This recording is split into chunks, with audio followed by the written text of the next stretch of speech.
ભક્તિ બુલેટિનની શરૂઆતમાં સૌપ્રથમ વાત કરી વડોદરાની તો અહીં પડેલા ભારે વરસાદના પગલે પ્રતાપપુરા સરોવરની સપાટી 230 ફૂટ ઉપર પહોંચી ગઈ છે।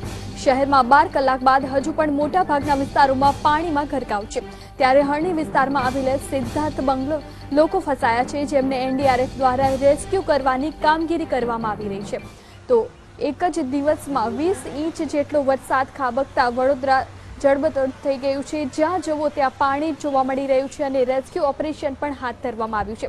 એનડીઆરએફની ટીમ દ્વારા બચાવ કામગીરી કરવામાં આવી રહી છે અને દ્રશ્યોમાં પણ જોઈ શકાય છે કે વડોદરાનો મોટા ભાગનો વિસ્તાર પાણીમાં ગરકાવ થઈ ગયો છે। બોટ દ્વારા એનડીઆરએફની ટીમ બચાવ કાર્યમાં લાગી છે અને જે લોકો પાણીમાં અટવાયા છે, જે વિસ્તારોમાં પાણી ભરાઈ ગયા છે, ત્યાં બચાવ કામગીરી પૂરજોશમાં કરવામાં આવી રહી છે।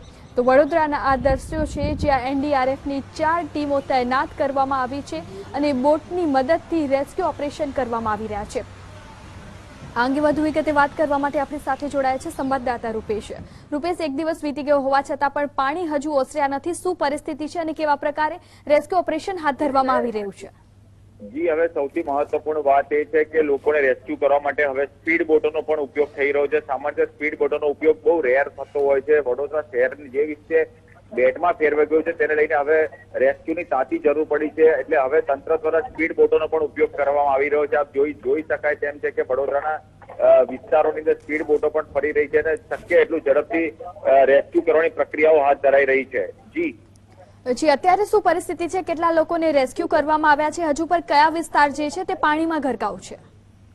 જી, શહેરના કારેલીબાગ વિસ્તાર છે, તુલસીવાડી છે, સયાજીગંજ પરશુરામના ભઠ્ઠા છે, હજી સહિતના ઘણા વિસ્તાર એવા છે કે જે હજી પાણીમાં ગરકાવ છે। આમ તો મોટે ભાગે શહેરનો જોવા જઈએ તો 60% કરતા વધુ જે નીચાણવાળો વિસ્તાર છે પાણીમાં ગરકાવ છે અને લોકોને હવે સ્થળે ખસેડાઈ રહ્યા છે। પરંતુ સૌથી મહત્વપૂર્ણ વાત એ છે કે વડોદરા જે વરસાદ થમશે એની રાહ જોતું હતું, એ થમવાનું નામ નથી લઈ રહ્યો। વરસાદ એક વખત વડોદરા માટે શરૂ થઈ ચુક્યો છે। જી, આભાર આપનું સમગ્ર માહિતી આપવા બદલ।